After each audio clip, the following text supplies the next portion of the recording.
Welcome to Weekly News Highlights, where we wrap up your week with a glimpse back into what went on in the past week. I'm Kim Dami in Seoul. North Korea on Wednesday pressed ahead with the launch of its very own spy satellite, which ended in failure. Despite harsh criticism from the international community, the North says it will go for another attempt shortly. Also on Wednesday, South Korea staged a multilateral drill on Jeju Island to crack down on ships suspected of trafficking weapons of mass destruction. South Korea and the International Atomic Energy Agency released reports on the wastewater at the Fukushima nuclear power plant. While the Korean delegation says they're working on a more thorough analysis, the IAEA's report appears to back Tokyo's plan to release the wastewater into the ocean this summer.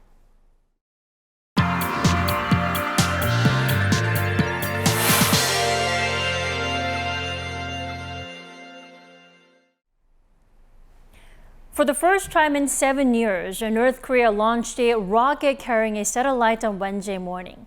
Now, that attempt ended in failure, but the regime says it will try again in the near future. For this additional weekly focus on North Korea on its first spy satellite, we have our foreign affairs correspondent, Bae-eun-ji, with us. Welcome back, Eun-ji. Thanks for having me. So, Eun-ji, first off, Wednesday's launch was North Korea's first satellite launch in quite a while now, right? Walk us through that launch first. Right, the launch was North Korea's 7th satellite launch attempt so far and the first since 2016. It was supposed to put the regime's first spy satellite into orbit, but ended in failure. Seoul's military said the rocket fell into waters off the west coast of South Korea, around 200 kilometers west of Cheongdo Island. North Korea state media said the second stage of the rocket malfunctioned and said Pyongyang plans to carry out a second launch as soon as possible. Right, that sounds concerning considering that the North may be on the verge of launching a second one, right? Now, when can we expect that to happen then? Well, North Korea had previously notified the IMO, or the International Maritime Organization, that it'll launch a spy satellite between May 31st and June 11th. Seoul's presidential office and the country's defense minister have said there is a possibility that the next launch could be conducted before June 11th. So it's likely that the North will carry out another one within a few days. So the launch itself was a failure, right? But it caused quite a panic in parts of South Korea, including here in Seoul, because a lot of people witnessed that evacuation warnings in the morning.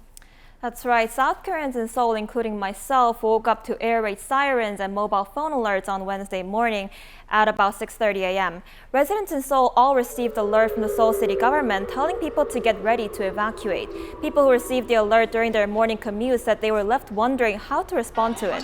But about 20 minutes later, the country's interior ministry sent out another message saying the alert had been issued in error. Seoul Mayor Oh Se-hoon later apologized for the confusion, but defended the decision, saying the alert might have been an overreaction, but it was not a mistake. The launch also prompted warnings on Baekneungdo Island off South Korea's west coast and located below the rocket's flight path. Residents there were quickly ushered into shelters as public speakers blasted out warnings for 20 minutes. What a morning for both South Korea and Japan. Now, it was May 31st when North Korea conducted that launch. That was just a day after the regime announced its official plan to do so, right? Now, was that a hasty decision or was that timing calculated? I mean, what's experts' take on this? Well, some local reports suggested a rushed attempt by North Korea led to a premature launch and technical setbacks. But experts say that North Korea only made the decision because they deemed they were fully prepared. By late Monday afternoon, they were likely in a state of full readiness, having identified no issues with the missile or the space launch vehicle. Given the absence of structural and data-related problems, they would have seen no reason to postpone the launch. Others also suggest that it was part of North Korea's plan to throw South Korea off, as North Korea's high-ranking military official Lee Byung-chul announced they will launch the spy satellite into space sometime during June, just 2 days before the launch. Do you think Lee Byung-chul didn't know that they are going to launch a rocket today? He did. But then, why do you think he said that they are going to fire one in June? I think there is a possibility that they were trying to throw us into confusion. Then that leads to our next question. How did the international community respond to the Wednesday's launch then? Well, South Korea's allies, including the US as well as Japan, were quick to denounce the launch. A Japanese government spokesperson said Tokyo has lodged a complaint against North Korea through diplomatic channels in Beijing. He also said that Pyongyang's continued actions threaten the safety and security of the country and the international community. Over in Washington, the White House also strongly condemned the launch, which it said uses ballistic missile technology. It also said U.S. President Joe Biden and his national security team are assessing the situation in close coordination with their allies and partners. As for China, its foreign ministry spokesperson said meaningful talks between related parties are needed to resolve each of their concerns. Also, the IMO adopted a resolution condemning North Korean missile launches for the first time. So, as you said, the rocket fell into the West Sea, and South Korean authorities are working to search and retrieve the debris of that rocket. This is as of Friday, right? Right, they've already collected what's believed to be part of the second stage propulsion system. Right, for more on the debris, let's turn to our North Korean affairs correspondent Kim Mo-kyun and her report. South Korea continues efforts to search for and retrieve more parts of North Korea's space launch vehicle that was found floating in the sea along the west coast of Ochongdo Island on Wednesday. We have dispatched ships and aircraft to recover more debris and are conducting an operation to salvage parts of what North Korea claimed was a space launch vehicle. Seoul's Joint Chiefs of Staff says the size of the debris found by the military is around 15 meters long with a diameter of 2 to 3 meters. The military shared pictures of a large cylindrical object floating in the sea, but it dropped to the seabed at a depth of around 75 meters. The vehicle, dubbed by North Korea as a Cholima-1 rocket, is estimated by experts to be around 30 meters long, which means the debris is around half the entire portion. The Navy has mobilized warships, aircraft, and divers, but there are restrictions, including poor visibility and time constraints. South Korea's Defense Minister Lee Jong-sup says that the salvage operation could take around 2 more days. Speaking to lawmakers on Thursday, Lee reported that the already identified part of the wreckage appears to be the second stage of the rocket, and that the military is working to trace the third stage and the payload. The minister also said that the technology used to build the rocket looks identical to that for making an intercontinental ballistic missile. Regarding the site of the launch, Lee said that North Korea's latest launch took place at a new launching facility built in a site in Dongchangri, Pyeongan-bukdo province. Kim Mo-kyun, Arirang. That was our North Korean affairs correspondent Kim Mo-kyun and her report on the latest update on the debris from North Korea's space spy satellite. Now, I guess we'll have to wait and see until the operation is over, Eunji, right? To see what we can discover from that debris from the space rocket. Right. All right, thank you so much for your wrap-up this weekend. My pleasure.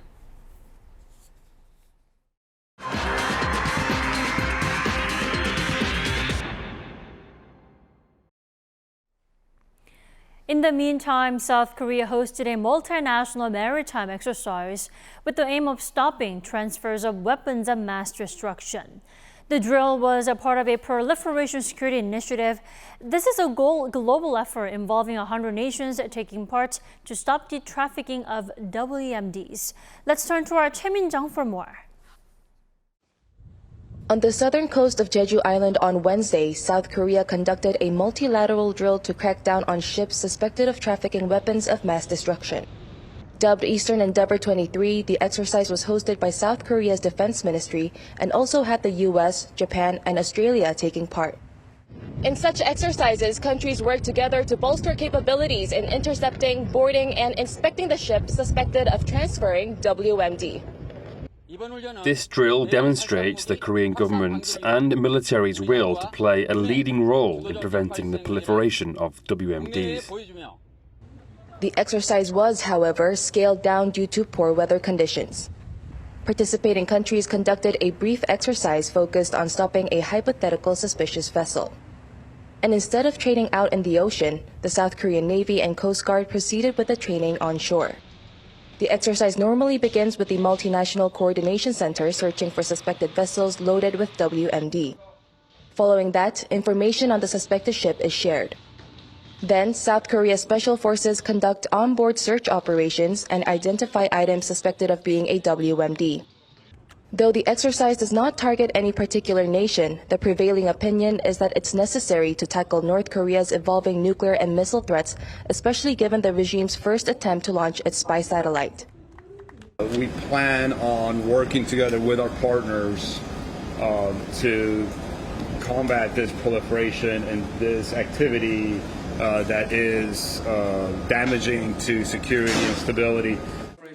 The drill comes on the sidelines of Tuesday's high-level Proliferation Security Initiative meeting, which also took place on Jeju Island. Launched in 2003, the PSI is a response to the growing challenges posed by the proliferation of WMD. Choi Min-dong, 아리랑뉴스, Jeju. South Korean military authorities this week unveiled for the first time a successful test of the long-range surface-to-air missile, demonstrating the country's counter-missile capabilities amid North Korea's aggressive ambitions. Our defense correspondent Kim Hyun-sing was on site. Over South Korea's western coast, a mock missile roars into the sky at supersonic speed. Moments later, some 200 kilometers away, another missile ignites and gives chase. The second missile rapidly closes the gap until... This is South Korea's long-range surface-to-air missile system, known as LSAM, a key component of the country's missile defense shield. It aims to shoot down North Korea's ballistic missiles in the case of an attack. The LSAM defense boasts a stunning accuracy, using homegrown cutting-edge precision tracker and kill vehicle. This enables it to track and destroy missiles, moving at supersonic speeds high up in the atmosphere. The South Korean Agency for Defense Development unveiled the LSAM to the press for the first time in trials this week. Onlookers, including journalists and Defense Minister Lee Jong-sop, held their breath as they watched. The test was a success. As you just saw, the intercepting missile directly hit the target missile exactly on the spot that we had originally planned. Based on the success of this test, we are on track to complete the development phase in a timely manner. Defense Minister Lee Jong-sop hailed this technology as the core of the core in South Korea's stratified missile defense system. Development of the LSAM is scheduled for completion next year, followed by a production run in 2025.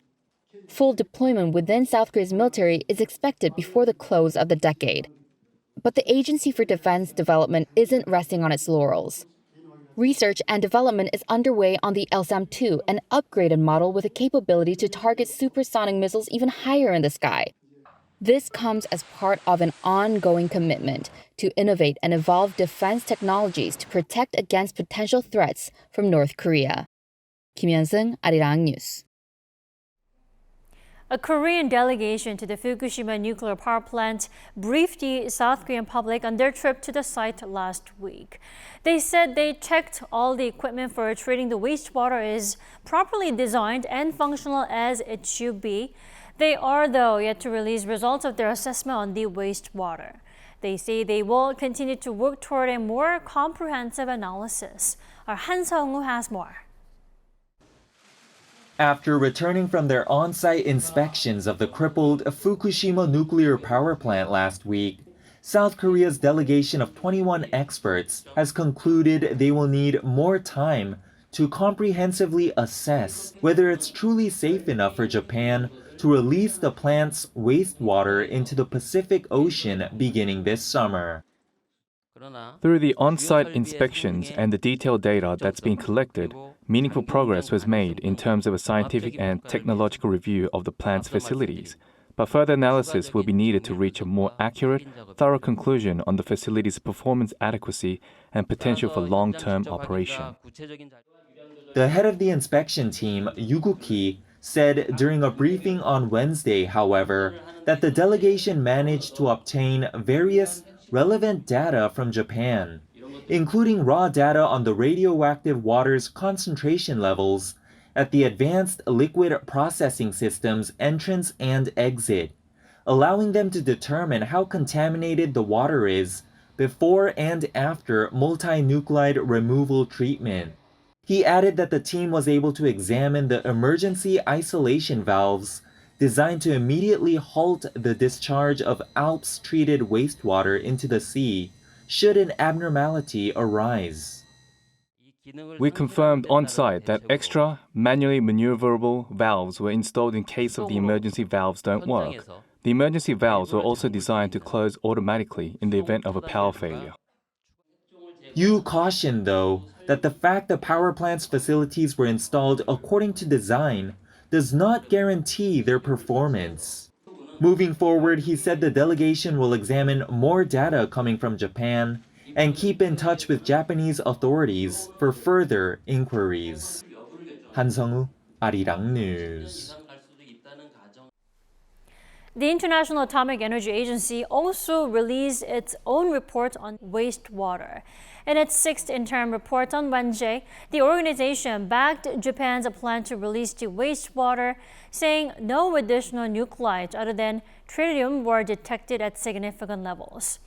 It added that any tritium left over after passing through the filtration system will be diluted below the standard and discharged. Now, one more IAEA report will be out before Tokyo lets the wastewater go into the Pacific Ocean this summer. Starting June 1st, this Thursday, the COVID-19 crisis level has been lowered here in South Korea, from serious to alert. The last few quarantine rules, like self-quarantine and indoor mask wearing, have now been lifted. Our Choi Soo-hyung has the details. From Thursday, June 1st, South Korea's national crisis level for COVID-19 will be downgraded from serious to alert. After a battle lasting 3 years and 4 months, the lasting remaining antivirus measures are no longer required. First, there will be no mandatory self-isolation for confirmed cases of COVID-19. People who catch COVID-19 are still recommended to self-isolate for 5 days, but it is no longer mandatory. The indoor mask mandates at clinics, doctors' offices and pharmacies will be lifted, except for high-risk facilities such as senior care centers and hospitals. I feel much more comfortable. We didn't have to wear a mask except in clinics or pharmacies, but there was still the hassle of carrying a mask. It is much better because it's all lifted finally. Incoming travelers will no longer be recommended to take a PCR test, and the testing centers for these travelers will be closed. The number of confirmed cases will now be reported weekly rather than daily. There are some concerns about easing regulations as COVID-19 has not been completely gone. However, the health authorities have determined that the situation in South Korea continues to improve, is being managed stably, and that the medical and response capacities are sufficient. Therefore, they announced the intention to transition from an emergency system to a daily management system. The health authorities will follow a roadmap to adjust the crisis stage until COVID-19 becomes endemic, like influenza, and can be continuously managed, fulfilling their duty to protect people's health. However, they stated that if a highly serious mutation occurs, they could consider raising the crisis alert level again. Choi Soo-hyung, 아리랑뉴스. Now, we've come a long way for this change. As our Choi Soo-hyung reported, mask wearing is no longer required in South Korea except for 1 or 2 places. But still, we will live with the virus, so free COVID-19 vaccinations and treatment are still available. Our Shin Ha-young tells us more. Starting Thursday, mask wearing is no longer required in places where it was previously mandatory, such as pharmacies and clinics. However, the mask mandate still applies to hospitals and long-term care facilities, as well as other medical venues with high infection risks. Here, hospital refers to medical centers that have more than 30 wards and provide medical procedures for inpatients. Under a new recommended isolation period of 5 days, even those who still have time remaining on their isolation periods are now no longer obligated to. The Ministry of Education suggests that students should not attend school for the recommended isolation period of 5 days. If students are absent due to this reason, their attendance is recognized as long as they can show proof such as their test results or a doctor's note. If they need to take an exam, they are required to wear a mask while doing so and can use a separate exam room. For companies and their workers, it varies. For example, Samsung Electronics implements 3 days of mandatory isolation, followed by 4 days of mandatory mask wearing. SK Innovation recommends working from home for 5 days, while Lotte Group offers a choice between working remotely for 5 days or using annual leave. The government is encouraging companies to establish a culture where individuals can take time off when they are sick. The Ministry of Employment and Labor recommends employees use paid or unpaid leave. However, there are still over 10,000 new cases every day, and the risk of new variants emerging remains. So the government has decided to maintain free COVID-19 vaccinations and treatment. It also decided to continue providing financial support for individuals with a median income of 100% or below. Only those who choose to follow the 5-day recommended isolation period are eligible to get the financial support. 신하영, 아리랑뉴스. The poor export situation here in South Korea is not getting any better. Now, this is once again due to sluggish chip demand. In fact, last month, the country posted another decline for the 15th straight month. Let's turn to our Lee Soo-jin for more. South Korea's exports continued to fall last month. Data from the Trade Ministry on Thursday shows that the value of exports fell 15.2% from the previous year to $52.2 billion in May. That's the 8th consecutive month that monthly exports have seen an on-year drop. The downward trend in exports is largely due to the slump in semiconductors, the nation's key export item. Chip exports last month fell more than 36% compared to the previous year. They have seen an on-year decline since last August. According to the Trade Ministry, May's poor export figures were partly down to the base effect after the country posted its second highest ever export figures in May the previous year. Exports to 6 major areas such as China, the US, the ASEAN region, and the EU all dropped compared to the year before. The country's exports to China last month, however, recovered to the $10 billion mark, and the daily value of exports was the highest since last October. Meanwhile, imports were down 14% from the previous year to $54.3 billion last month. With exports continuing to fall short of imports, the nation logged a trade deficit of $2.1 billion. This is the 15th consecutive month that the trade balance has remained in the red and the longest deficit since the 1997 Asian financial crisis. However, after peaking at more than $12 billion in January, the trade deficit is beginning to shrink. Last month was the second straight month since June last year that the deficit has been below the $2 billion mark. The Trade Ministry said it will focus on supporting and marketing promising export items as well as diversifying the export market. Lee Soo-jin, 아리랑뉴스.